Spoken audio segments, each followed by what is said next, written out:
اسے سب سے زیادہ فکر عمران کی تھی، کیونکہ جب اسے گولی لگی تو اس نے عمران کو گرتے دیکھ لیا تھا اور پھر اسے اپنے قریب ہی پڑا۔ عمران بھی نظر آ گیا تھا۔ اس سے اٹھ کر تو چلا نہیں گیا، لیکن وہ رینگتا ہوا عمران کے قریب پہنچ کر عمران کے پہلو کے قریب پہنچ گیا تھا۔ عمران کے پہلو سے کافی سے زیادہ خون بہہ چکا تھا اور ابھی تک خون رس رہا تھا۔ عمران کا رنگ زرد پڑ چکا تھا۔ بلیک زیرو نے بے تابی سے اس کی نبض پر ہاتھ رکھا تھا اور پھر قدرے اطمینان ہوا کہ نبض کو بے حد سست تھی لیکن چل رہی تھی۔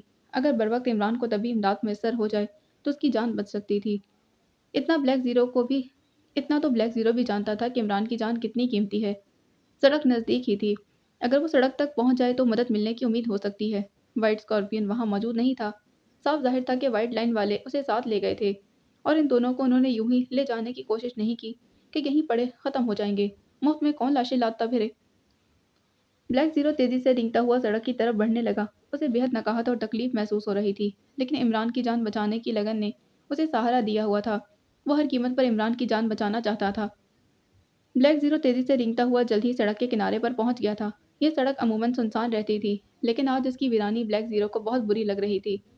وہ چاہتا تھا کہ جلد از جلد کوئی امداد مل جائے، کیونکہ ہر گزرنے والا لمحہ عمران کو موت کے قریب لے جا رہا تھا۔ پھر اسے دور سے کار اپنی طرف آتی نظر آئی تھی۔ بلیک زیرو اس کار کو دیکھ کر اتنا خوش ہوا کہ وہ اندازہ نہیں کر سکتا تھا۔ جلدی کار نزدیک آ گئی اور دوسرے لمحے بلیک زیرو کار کو پہچان چکا تھا۔ یہ کیپٹن شکیل کی کار تھی۔ بلیک زیرو نے سڑک سے اپنا آدھا جسم اٹھا کر کار کو روکنے کے لیے ہاتھ دیا تھا اور پھر کار اس کے قریب آ کر رک گئی۔ کار رکتے ہی صفدر اور کیپٹن شکیل نیچے اتر آئے تھے۔ وہ دونوں تیزی سے بلیک زیرو کی طرف بڑھے۔ کیا بات ہے مسٹر؟ صفدر نے ہمدردانہ لہجے میں پوچھا تو بلیک زیرو نے ایک فرضی کہانی اس انداز میں سنائی کہ اس کی شخصیت کا راز نہ کھلے۔ اوہ، تم خود تو کافی زخمی ہو، صفدر نے اس کی حالت دیکھتے کہا۔ تم اندر دیکھو کون ہے، میں نے سہارا دے کر کار میں بٹھاتا ہوں، کیپٹن شکیل نے صفدر سے مخاطب ہو کر کہا اور پھر اس نے بلیک زیرو کو سہارا دے کر کار میں بٹھا دیا تھا۔ ابھی وہ بلیک زیرو کو کار میں بٹھا کر فارغ نہیں ہوا کہ اندر سے صفدر کی حیرت بھری چیخ سنائی دی تو کیپٹن شکیل تیزی سے مڑ کر دوڑتا ہوا جنگل کی طرف بڑھ گیا تھا اور پھر جلدی کیپٹن شکیل اور صفدر عمران کو اٹھائے سڑک پر آ گئے تھے۔ ان دونوں کے چہرے تشویش سے ستے ہوئے تھے۔ پھر انہوں نے عمران کو سیٹ پر لٹا دیا۔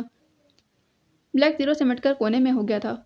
آپ کے چہرہ بتلا رہا ہے کہ یہ آدمی آپ کا واقف ہے، بلیک زیرو نے اس کی طرف دیکھتے کہا۔ اس دوران کیپٹن شکیل ڈرائیونگ سیٹ پر بیٹھ چکا تھا، جبکہ سائیڈ سیٹ پر صفدر بیٹھ گیا تھا۔ ہاں، یہ ہمارا بہت قریبی دوست ہے، صفدر نے مختصر سا جواب دیا اور پھر کیپٹن شکیل نے کار موڑ دی تھی۔ اسے انتہائی تیز رفتاری سے دوڑانے لگا تھا۔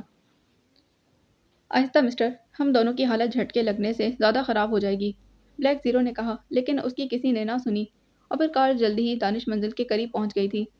کیپٹن شکیل نے صفدر کی طرف معنی خیز نظروں سے دیکھا تو صفدر نے اس بات میں سر ہلا دیا۔ بلیک زیرو سمجھ گیا کہ وہ اسے دانش منزل میں لے جانے سے گھبرا رہے ہیں۔ یہ سوچ کر وہ مسکرا دیا، شاید وہ پہلے اسے کسی ہسپتال میں پہنچا دے، لیکن عمران کی حالت نے انہیں دانش منزل پہنچنے پر مجبور کر دیا تھا۔ دانش منزل کے کمپاؤنڈ میں گاڑی روک کر صفدر نے عمران کو کندھے پر احتیاط سے لادا اور پھر کیپٹن شکیل نے بلیک زیرو کو سہارا دیا۔ پھر وہ ان دونوں کو لیے آپریشن روم میں آ گئے تھے۔ بلیک زیرو وہاں پہنچتے ہی دوبارہ بے ہوش ہو چکا تھا۔ شاید عمران کی جان بچانے کی امنگ نے جو اسے سہارا دیا ہوا تھا اب محفوظ جگہ پر پہنچتے ہی وہ زائل ہو گئی اور شدید نقاہت اور بے پناہ تکلیف نے اس کے ذہن کو دوبارہ تاریک کر دیا تھا۔ ان دونوں کو آپریشن روم میں لٹاتے ہی صفدر نے انٹر کام پر ایکس2 کو کال کرنا شروع کر دیا، لیکن انہیں کیا معلوم کہ دونوں ایکس2 ان کے سامنے میزوں پر پڑے ہوئے ہیں۔ جب رابطہ نہ ہوا تو انہوں نے پریشان ہو کر جولیا کو فون کیا۔ فون سنتے ہی جولیا بھی پریشان ہو گئی۔ جولیا نے انہیں ایک مخصوص نمبر بتایا کہ اس نمبر پر فون کرو، فوراً ایمرجنسی ڈاکٹر آ جائیں گے۔ اس نے انہیں خود وہاں سے چلے جانے کا کہا تھا، کیونکہ ایکس2 کا حکم تھا کہ وہ لوگ کسی اور آدمی کے سامنے نہ آئیں، اسی لیے مجبوری تھی۔ صفدر نے کریڈل دبا کر سلسلہ منقطع کر دیا اور پھر جولیا کے بتلائے ہوئے نمبر پر پریس کرنے شروع کر دیے تھے۔ جلد ہی رابطہ مل گیا تھا۔ کون بول رہا ہے؟ ایک نرم آواز انہیں سنائی دی۔ عمران صاحب شدید زخمی حالت میں ہیں اور وہ آپریشن روم میں موجود ہیں۔ ایک اور آدمی بھی ان کے ساتھ نہایت تشویشناک حالت میں ہے، مہربانی فرما کر فوراً پہنچے، صفدر نے پریشان لہجے میں کہا۔ اوکے سر، دوسری طرف سے جواب دیا گیا۔ چلو چلیں کیپٹن شکیل، مس جولیا کا حکم ہے کہ ہم وہاں سے چلے جائیں، صفدر نے ریسیور رکھ کر کیپٹن شکیل سے کہا اور پھر کیپٹن شکیل نے اس بات میں سر ہلا دیا کیونکہ مجبوری تھی، ورنہ عمران کو اس حالت میں چھوڑ کر جانے کے لیے ان کا دل نہیں چاہتا تھا۔ یہ ایک وسیع و عریض کوٹھی تھی، فلک کالونی کی سب سے نمایاں کوٹھی، برج فلک، اس کا بڑا پھاٹک بند تھا۔ پھر ایک کار آ کر گیٹ کے سامنے رک گئی تھی۔